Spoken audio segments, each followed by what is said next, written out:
It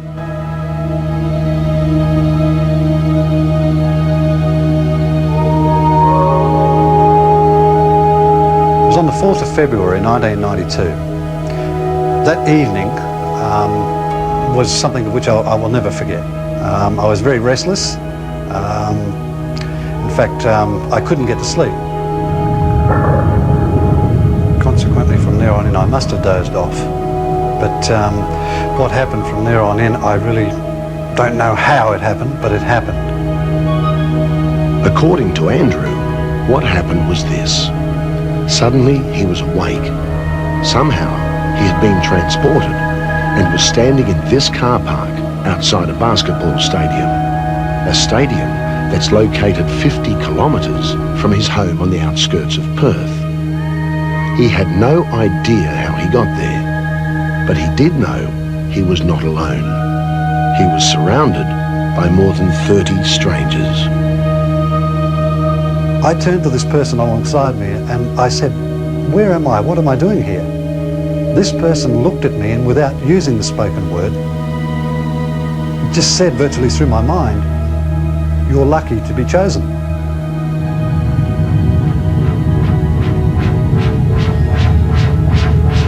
And this blue light appeared from such a small dot and got larger and larger until finally it intensified to such magnetism that it was virtually over the top of us, and a brilliant white flash is all I recall. The very next thing was I was inside this basketball hall. Andrew's confusion turned to fear. Again, he was not alone, but now there was something sinister about his companions. They took on a human-like figure. The thing that distinguished them most of all, that were different from humans, were their eyes. Their eyes were, to me, they resembled as if they were out of focus. My first impressions, formed over several hours, were that the chap in question is definitely sincere and seems convinced that what he experienced actually happened. Professor John Frodsham from Murdoch University in Perth is president of the Australian Society of Psychical Research. He's investigated many cases of this kind and has conducted lengthy interviews with Andrew and his family. I must say that I hadn't encountered anything quite like this before, because although abduction cases now are becoming 10 a penny, or a dime a dozen, there are very few of them in which the abductee is transported, as our case alleged he was transported, from one locality to another. But Andrew says this was not his first encounter, nor was it to be his last. When I was 7 years old, they had been to see me before and they had given this gift to me.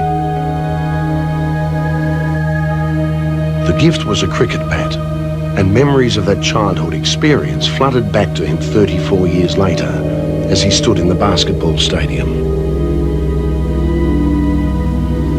The whole place was abuzz. The lights were on, everything was happening. And I noticed people were receiving gifts from these things. One of them came over to me and offered me a gift. I looked at it and I thought to myself there and then, what is this? As I looked down towards what I was given, it was a cricket bat. Was it a reminder of the previous visit? Andrew says he doesn't know because of what happened next.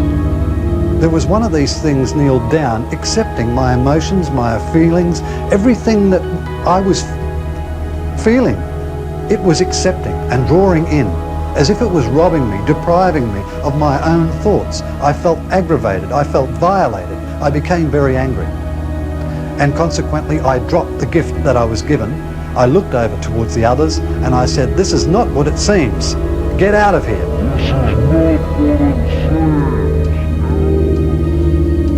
I got to the exit doors within the hall and everything just went brilliant white. The next thing I remember, I was back on my bed to where I must have dozed off asleep, and the first thing that I remembered was waking up and seeing the time. It was 2:15 a.m. But Andrew's story doesn't end there. Exactly a month later, at 2:30 a.m. on March the 4th, 1992, he was jolted out of his sleep by an intense blue light. Through the glare, he saw someone, or something. It was definitely a figure. It stood approximately 4 foot, maybe 4'6" high, no taller. What was incredible was the fact that my son was being guided down the passageway by this thing. It was at this point that I noticed that my body was paralysed. My mind was completely functional, but my body wouldn't respond. It was only when this blue misty-like figure had disappeared from my sight that I gained the strength enough to be able to get off the bed and go and grab my son. Andrew says that's when the figure vanished in a flash of white light. The next thing he remembers is finding his 10-year-old son tucked up in bed, safe but very pale and shaken. The boy was well enough to go to school next morning, but not long after, there was another mysterious problem. We were sitting down eating a lamb roast, and consequently what had happened was we'd just all finished our dinner, and my son had an irritation at the back of his throat. And this is what he coughed up when he cleared his throat. Andrew's theory is that the tiny metal object could have been implanted in the boy by the strange nocturnal visitor on March the 4th. If it should turn out to be made of an unusual metal, an unusual alloy, that's to say an alloy which is not encountered here on Earth, then of course we have a very strong lead indeed.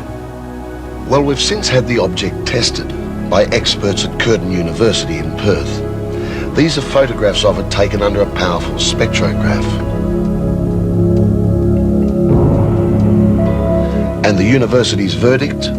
The object is most likely a computer component manufactured in Sweden. That verdict aside, Andrew stands by his story and adds one final twist. He says his two children sighted unidentified flying objects hovering near their house back in March 1992. And he's worried that for his family, the story is far from over. I feel a lot of fear. I fear the fact that I don't know what I'm dealing with here. I feel they're coming back. They are coming back. They told me they'd be back in 5 of our Earth years. 5 years was the time in which they'll come back and they'll see my son again. Against my wishes, there is nothing I can do. I feel completely helpless. There's no one I can turn to, there's no one I can trust.